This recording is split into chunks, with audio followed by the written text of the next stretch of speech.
सुप्रभात, मैं रिया सिंह आपकी न्यूज एंकर लावाफारा मीडिया से जुड़ गए हूं आपके साथ देश विदेश की ताजी खबरों के साथ। तो आइए नजर डालते हैं 23 जून की सुर्खियों पर। राहुल का ट्वीट, हमारे सैनिकों को मारा, जमीन छीनी, फिर क्यों मोदी की तारीफ कर रहा है चीन। राहुल गांधी ने चीन विवाद पर मोदी सरकार को घेरा, एक मीडिया रिपोर्ट का हवाला देते हुए साधा निशाना। चीन से तनाव पर कांग्रेस के पूर्व अध्यक्ष राहुल गांधी ने फिर ट्वीट किया है। राहुल गांधी ने कहा कि चीन ने हमारे सैनिकों को मारा और जमीन छीन ली। इतने टकराव के बाद भी प्रधानमंत्री नरेंद्र मोदी की तारीफ चीन क्यों कर रहा है। वीके सिंह का दावा, मारे गए 40 चीनी सैनिक, अब चीन ने की ये टिप्पणी। इस हिंसक झड़प में भारत के 20 सैनिक शहीद हुए थे। वीके सिंह, झड़प में 40 से ज्यादा सैनिक चीन के मारे गए। चीनी प्रवक्ता, मुद्दे पर कहने को मेरे पास जानकारी नहीं। पिछले दिनों लद्दाख की गलवान घाटी में आधी रात को भारतीय सेना और चीनी सेना के बीच हुई हिंसक झड़प में 20 भारतीय सैनिक शहीद हुए थे, लेकिन चीन के कितने सैनिक शहीद हुए थे इसके बारे में पड़ोसी मुल्क की ओर से कोई आधिकारिक बयान नहीं आया। हालांकि पूर्व भारतीय सेना प्रमुख और केंद्रीय मंत्री जनरल वीके सिंह ने दावा किया कि झड़प में चीन के 40 से ज्यादा सैनिक मारे गए। चीन के हालांकि सोमवार को केंद्रीय मंत्री और पूर्व भारतीय सेना प्रमुख जनरल वीके सिंह की उस टिप्पणी पर कुछ भी कहने से इनकार कर दिया कि पूर्वी लद्दाख में गलवान घाटी में 40 से अधिक चीनी सैनिक मारे गए। उन्होंने कहा, इस मुद्दे पर कोई सूचना नहीं है। जगन्नाथ रथ यात्रा को सुप्रीम कोर्ट की हरी झंडी, शर्तों के साथ मिली इजाजत।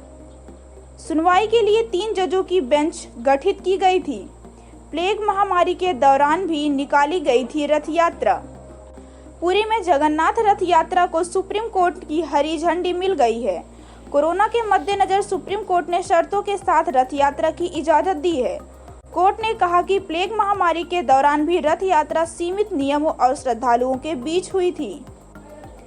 मध्य प्रदेश, आयुष विभाग का दावा, आयुर्वेदिक काढ़े से हार रहा कोरोना।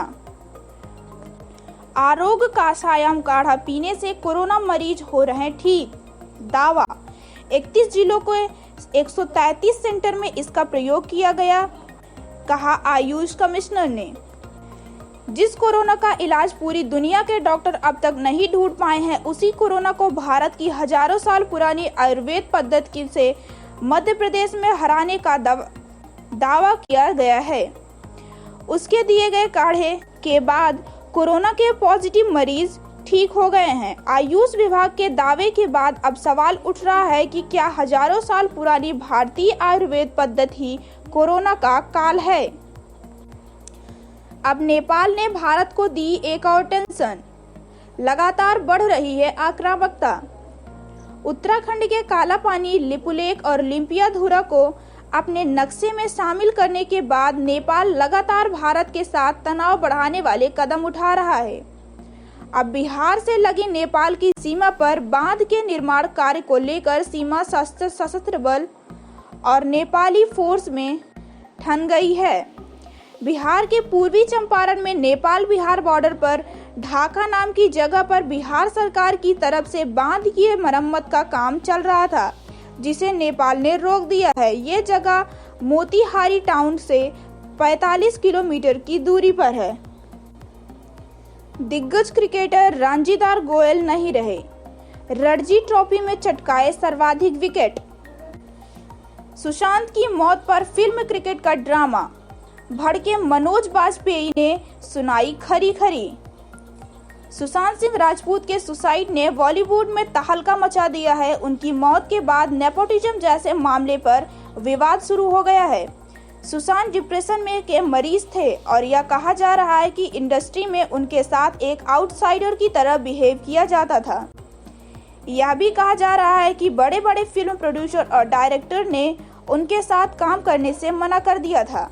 कुल मिलाकर लोगों का कहना है कि सुशांत सिंह की मौत के पीछे बॉलीवुड के बड़े लोगों का हाथ है, जिनकी वजह से एक्टर डिप्रेशन में थे।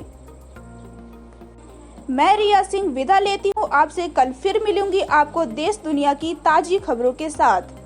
तब तक के लिए जुड़े रहिए हमारे साथ। धन्यवाद।